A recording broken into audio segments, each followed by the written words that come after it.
Hello, we will be discussing the tones of Taiwanese and Hokkien. There are 8 tones, but in actuality there are only 7 because tones 2 and tones 6 are exactly the same, or considered to be exactly the same. And tones 4 and tones 8 are tones that have glottal stops. Glottal stops are for syllables that have the endings of H, P, T, and K.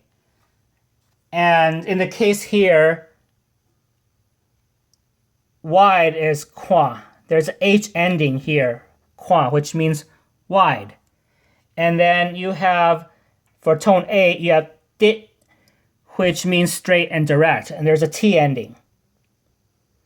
So those are glottal stops. Glottal stops are remnants of the ancient Chinese language that was spoken, or the classical Chinese language spoken during the Tang Dynasty in China. And it is largely missing from Mandarin, but is kept in many of the Chinese languages south of the Yangtze River in China. So mainly Fujian and Guangdong provinces. Many of the languages spoken there still have glottal stops. So this would include Cantonese as well. Anyhow, let's see here. We have, like I said, 2 and 6 are the same tone, but let's go ahead and practice the tone mnemonics in order of 1 through 8. We have clothing, which is sa. We have short in length, which is te. We have pants, which is ko. We have wide, which is kwa. Person is lang. Short in height would be e. Nose is pi. And straight or direct is known as dit.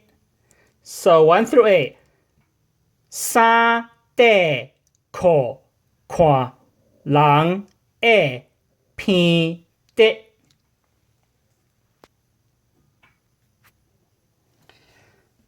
We also have another set of tone mnemonics for the 8 tones, and this time instead we will be using animal names.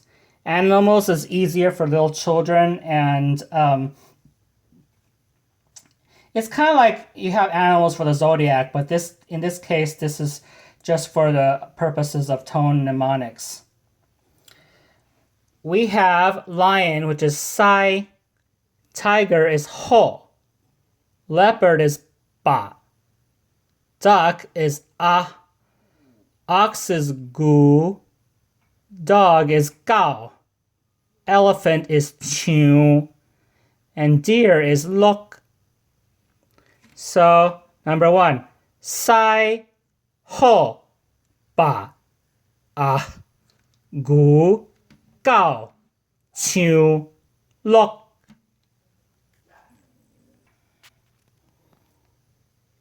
Now that you have an idea of the 8 tones of Taiwanese, we know that tones 2 and 6 are the same tone. So technically we have tones 1, 2, 3, 4, 5, 7, and 8. Total of 7 tones. Here is a tone circle or tone diagram. This is for tone Sandhi, which are tone changing rules. In Taiwanese, this is called Piàn-tiàu. Tone Sandhi is applied for vocabulary that is more than 1 character or more than 1 syllable. Like all Chinese languages, each character is pronounced as 1 syllable. There is 1 syllable for each character. So when you have terms that are, let's say, 2 to 4 characters long, you will have to apply a tone Sandhi or Piàn-tiàu. What that means is the last character or syllable will keep the true tone, but the preceding syllables and characters will change their tone. And this is the diagram here. Tone 1 becomes tone 7. Tone 2 becomes tone 1. Tone 3 becomes tone 2. Tone 4, the glottal stops with an H ending, will become tone 2 with an H ending. Tone 4, glottal stop with P, T, or K endings will become tone 8. Tone 5 depends on whether it's influenced by Zhangzhou and southern Taiwan or Quanzhou and northern Taiwan. Jiangjiu, Zhuanjiu. Southern Taiwan, which is considered standard, tone 5 becomes tone 7. Northern Taiwan, tone 5 becomes tone 3. Tone 7 becomes tone 3. The arrows pointed both ways. Tone 8 with a glottal stop with an H ending becomes tone 3 with an H ending. Tone 8 glottal stop with endings P, T, and K will become tone 4. This tone Sandhi diagram is generally used for all dialects of spoken Taiwanese and Hokkien.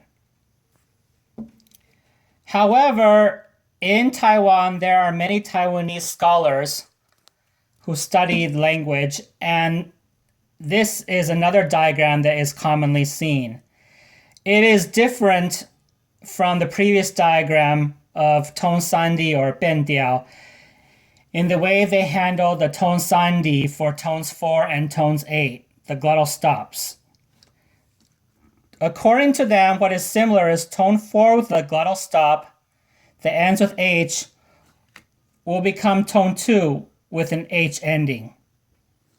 Tone 4 for syllables that end with P, T, and K will become tone 8.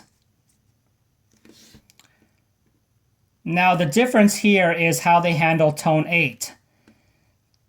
Tone 8, regardless of what the ending is, H, P, T, and K, will become tone 3 with the endings H, P, T, and K. And this tone Sandhi or Piàn-tiàu diagram is common amongst Taiwanese scholars studying Hokkien and Taiwanese language. And in many books you'll buy in Taiwan, you will see this form. But either form for spoken language, either form is acceptable. The goal is to help you pronounce and help you speak the language. Now, I mentioned before, tone Sandhi is applied for basically terms that have about 2 to 4 syllables at most. That means terms are 2 to 4 characters. So let's say Taiwanese names, or many Chinese names in Taiwan have 3 characters, 2 characters for the first name and 1 character for their surname. Their surname is spoken first, and so what happens is the surname and the first part of your first name will have tone Sandhi applied to those 2 characters, but the last character of your first name will keep its true tone. When you have numbers like telephone numbers, oftentimes tone Sandhi can be applied to as many as 4 numbers, from 2 to 4 numbers. So in the case of the United States, where our numbers are usually 10 digits, we have 3 digits for the area code.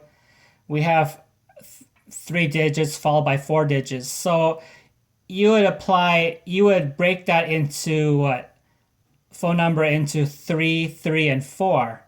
So what some people do is they treat the area code as the first 3 digits and apply tone Sandhi for the 2 digits, the first 2 numbers of the area code.